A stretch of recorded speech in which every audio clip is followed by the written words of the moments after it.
मैं रमेश चंद, सहायक आचार्य राजनीति विज्ञान, राजकीय कन्या महाविद्यालय खैरवाड़ा उदयपुर। आज अपना टॉपिक है अमेरिका का संविधान, और अमेरिका के संविधान में हम उसकी व्यवस्थापिका का अध्ययन कराएंगे।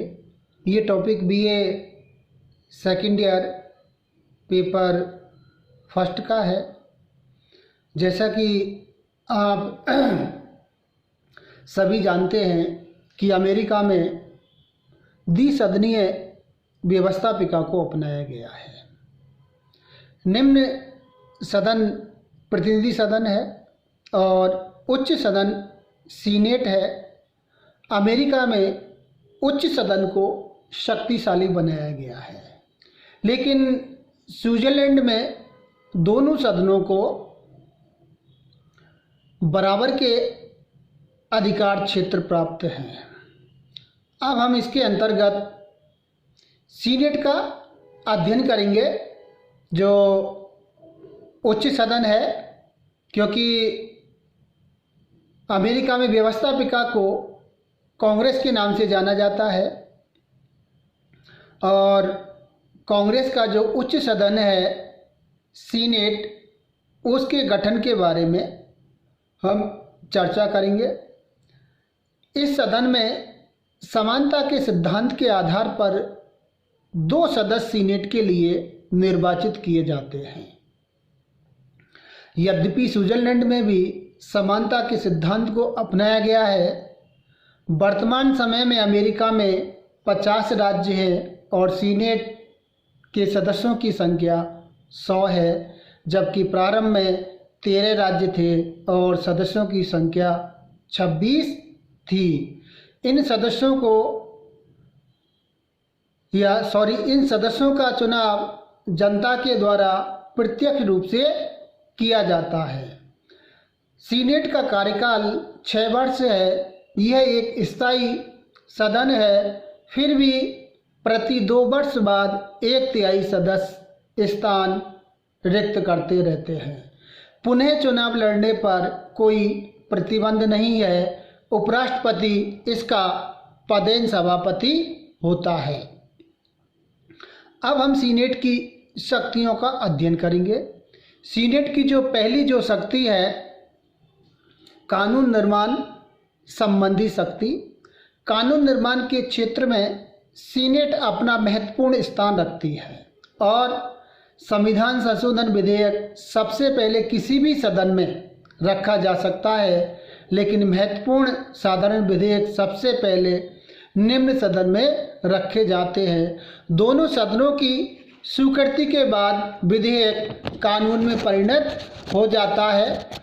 विधेयक सबसे पहले निम्न सदन में रखा जाता है, लेकिन सीनेट को सबसे बड़ा अधिकार यह है कि वह इसकी धारा, उपधारा आदि सभी को बदल सकती है।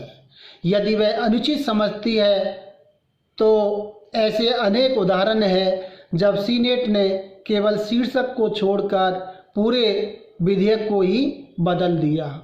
दूसरी शक्ति है कार्यपालिका संबंधी। इस क्षेत्र में दोनों सदनों में अगर तुलना की जाए तो सीनेट शक्तिशाली है, क्योंकि राष्ट्रपति के द्वारा जो उच्च पदाधिकारियों की नियुक्ति की जाती है, संधि या समझौते किए जाते हैं, या वैदेशिक संबंधों का संचालन किया जाता है, तो उसे सीनेट से अनुमति लेनी पड़ती है। केवल युद्ध की घोषणा करते समय दोनों सदनों की अनुमति अनिवार्य है। नेक्स्ट तीसरी शक्ति है न्यायपालिका संबंधी। न्यायिक क्षेत्र में न्यायाधीशों की नियुक्ति करते समय राष्ट्रपति सीनेट से अनुमति ले लेता है। न्यायाधीशों के अपराधीकरण होने पर उन्हें महाअभियोग के द्वारा पद से हटाया जा सकता है। महाअभियोग प्रस्ताव सबसे पहले निम्न सदन में प्रस्तुत किया जाता है, जिसकी जांच सीनेट के द्वारा की जाती है, जिसके आधार पर सीनेट एक महत्वपूर्ण सदन बन गया है। धन्यवाद।